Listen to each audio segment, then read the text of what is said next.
Bonjour la compagnie, aujourd'hui une petite balade à l'intérieur de Lanzarote pour vous faire découvrir un endroit très curieux, très inattendu. Pour commencer, une petite question, est-ce que vous avez une idée de ce dont il peut bien s'agir? Avec un peu de couleur? Et comme ça peut-être? Bon allez, venez avec nous, on va regarder ça à vue du ciel. Nous sommes ici au milieu du vignoble de Lanzarote. Et oui, il y a un vignoble sur cette île déserte et volcanique. Un vignoble ancien, je crois que les premières traces de vignes ici datent du XVIIIe siècle. La difficulté, c'est qu'il n'y a pas vraiment de terre arable ou de terroir comme chez nous en Europe, et que pour faire pousser la vigne ici, les conditions sont très difficiles. Il fait chaud toute l'année, donc ça c'est une bonne chose. Ça conduit d'ailleurs le vignoble de Lanzarote à faire la première vendange d'Europe en juillet, très tôt.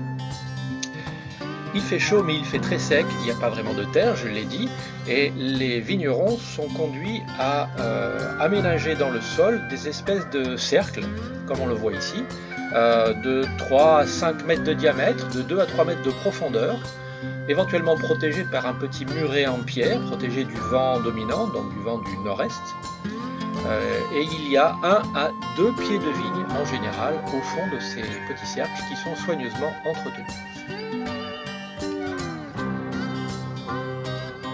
Vu du bord de la route, on ne se rend pas vraiment compte de la particularité, de la curiosité de cette culture de la vigne.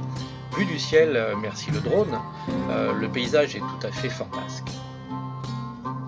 On peut remarquer aussi sur cette vue aérienne, par-ci par-là, quelques champs de la zone agricole de Lanzarote, donc de l'intérieur de l'île.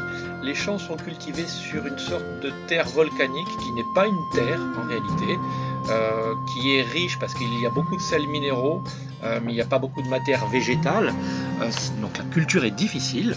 C'est une sorte de mélange de gravier et de poussière, c'est extrêmement bien entretenu. Tous les champs de l'île sont tous entourés de petits murets de pierres volcaniques pour les protéger du vent, pour éviter que les graines ne s'en aillent, que les pollens ne se dispersent et pour que les plantes puissent être pollinisées. Et quelques taches vertes qu'il reste par-ci par-là, je pense, sont des champs de pommes de terre, si j'en juge par la forme des feuilles que nous avons pu voir de près.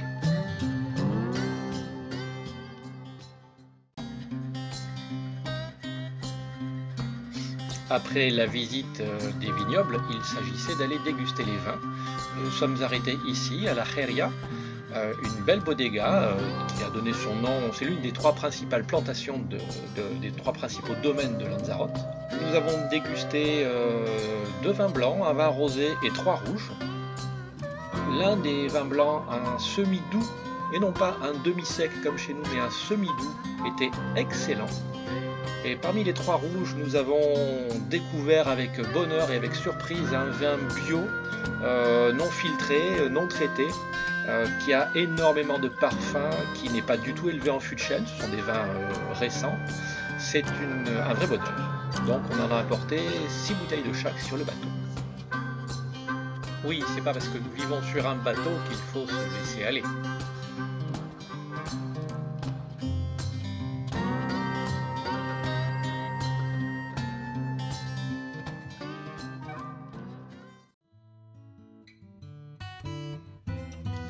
Je vous ai parlé des champs tout à l'heure.